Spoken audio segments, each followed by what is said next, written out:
kemarin ini sempat menjadi sebuah perbincangan karena keturunan dari Sri Sultan Hamengkubuwono II menuntut agar Inggris mengembalikan rampasan harta peninggalan Keraton Jogja, dan memang itu sebuah peristiwa yang cukup besar, termasuk juga mendapatkan perhatian di negara mereka, di Inggris maupun di Belanda dan di berbagai tempat, karena itu mungkin satu peristiwa yang sangat langka.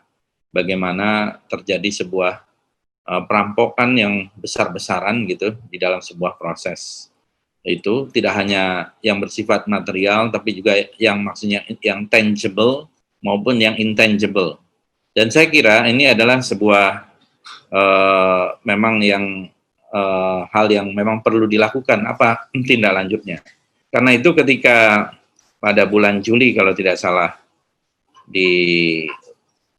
saya membaca berita tentang perampasan dari harta Keraton Jogja itu, saya termasuk yang merespon bahwa memang perampokan itu sangat brutal, dan menurut saya memang perlu ada satu upaya-upaya bagaimana mengembalikan itu. Nah, saya beberapa kali kalau di Belanda, dan juga saya mungkin ada belasan kali saya ke British Museum dan British Library, karena saya pernah kebetulan sekolah di sana, jadi salah satu tempat favorit saya sebenarnya British Library maupun British Museum. Itu hampir semua benda-benda yang dianggap bersejarah, artefak dari wilayah-wilayah yang dijajah oleh kolonial Inggris, itu kan dibawa. Misalnya potongan-potongan dari The Parthenon di Yunani, di Athena, kemudian juga mumi-mumi dari Mesir, ya. Dan ketika saya waktu belajar di Inggris pun, itu pihak-pihak pemerintah, baik Inggris maupun dari Mesir, itu meminta kembali ya benda-benda itu, dan bahkan melalui sebuah proses pengadilan di samping proses diplomasi, politik, dan sebagainya. Dan saya melihat kita tidak mempunyai satu strategi yang sistematis kalau ingin mengembalikan benda-benda bersejarah maupun naskah-naskah maupun mungkin juga kekayaan-kekayaan lain dalam bentuk emas, perak, ya, dan lain-lain yang bersifat tangible material gitu. Nah, kalau saya lihat dari negara-negara lain itu mereka sangat lebih serius. Ishtar Gate yang ada di Babylon, saya pernah juga ke Babylon, itu juga diminta kembali waktu itu oleh pemerintah Irak, yang diambil gate-nya itu di Berlin. Jadi kita melihat bahwa belum ada satu strategi. Sebenarnya apa yang kita inginkan dari pihak kolonial yang dulu kita anggap menjajah, ya, walaupun belum ada Indonesia. Saya termasuk yang berpendapat di Indonesia sebetulnya memang tidak pernah dijajah karena kita baru merdeka 17 Agustus tahun 45. Tetapi yang dijajah ini kan kesultanan-kesultanan, kerajaan-kerajaan, termasuk dalam hal ini adalah Keraton Yogyakarta.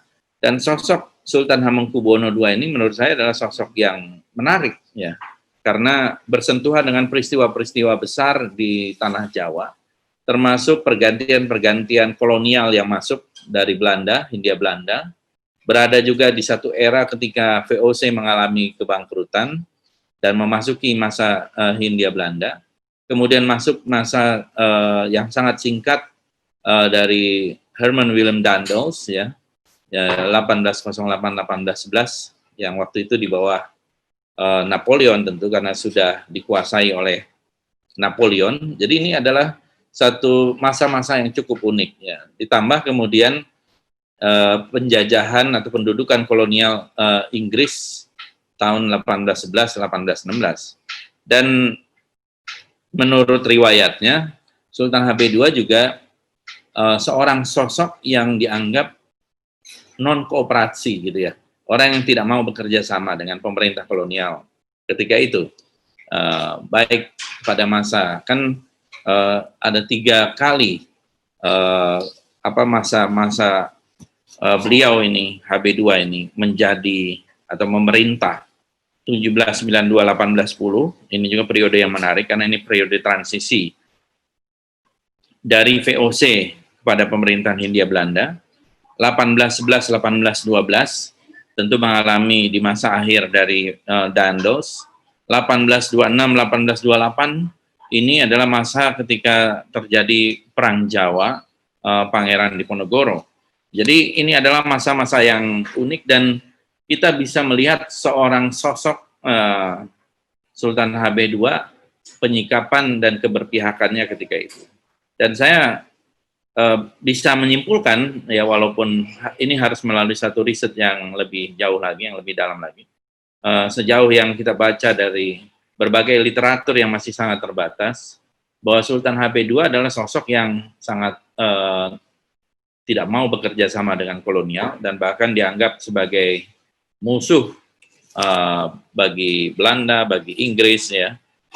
Saya kira ini sesuatu yang unik dan perlu kita eksplorasi lagi bagaimana sosok ini, di samping tadi tentu karya-karya.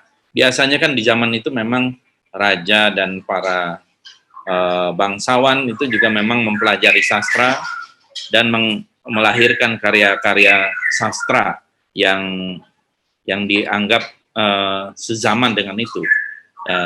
Mungkin juga karya-karya itu termasuk karya-karya yang heroik, yang membawa inspirasi bagi masyarakat, menceritakan sejarah, mungkin berdirinya keraton dan apa yang dilakukan oleh keraton di masa-masa itu.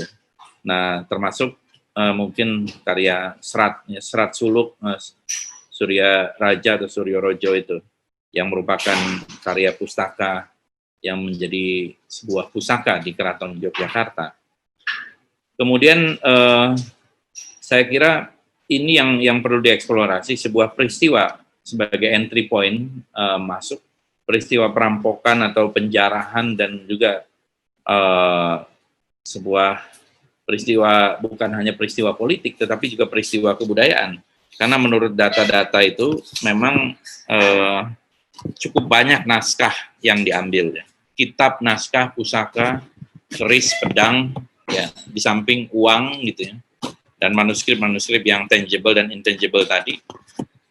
Pemerintah Inggris mengambil ini dan tentu saja yang mereka masih preserve. Nah, kelebihannya kolonial itu mereka melakukan preservasi cukup baik. Nah, tidak hanya itu, sebetulnya seperti Raffles juga waktu itu kan mengambil dua prasasti penting, ya, yang disebut di dalam literatur sebagai Minto Stone.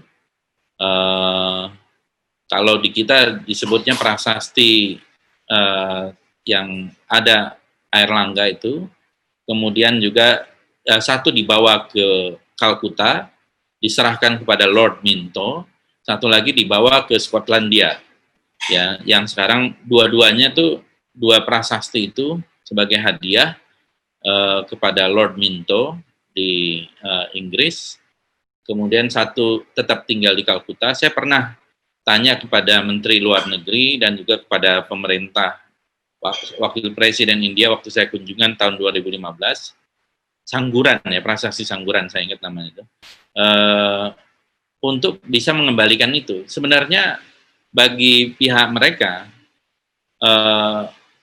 itu bisa saja terjadi pengembalian itu. Persoalannya saya kira ada dua.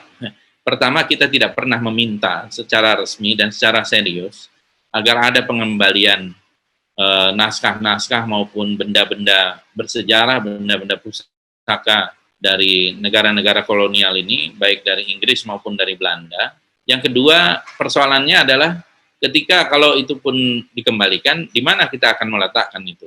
Karena preservasi kita terhadap benda-benda itu sangat terbatas. Museum kita juga tidak mampu menampung lagi, saya kira, penempatan dari benda-benda pusaka maupun benda-benda bersejarah itu. Jadi saya melihat itu adalah beberapa persoalan. Jadi tentu sejarah bisa banyak yang digali di dalam di balik peran dan sosok dari Hamengkubuwono II ini, dengan periodisasi yang tadi itu menunjukkan, saya kira beliau ini adalah sosok yang luar biasa gitu. Kalau dilihat dari dari sejarah tadi ya, dan membayangkan di masa itu dengan segala macam keterbatasannya dan kungkungan dari kolonial Belanda maupun Inggris yang begitu kokoh dan kuat, berada di dalam posisi yang tidak mau bekerja sama, dan tidak mau bekerja sama dalam arti menjadi apa, menunduk kepada pihak kolonial. Itu saya kira satu sikap yang luar biasa. Itu satu sikap yang heroik. Nah, karena itu saya melihat ke depan mungkin perlu ada satu penulisan atau satu white paper ini tentang bagaimana Hamengkubuwono II ini bisa menjadi satu sosok yang diterima sebagai, mungkin bisa diusulkan menjadi semacam pahlawan nasional, atau melalui berbagai saluran dan prosedur yang ada bisa menjadi tokoh yang menjadi teladan gitu ya di yang akan datang. Jadi saya kira itu yang bisa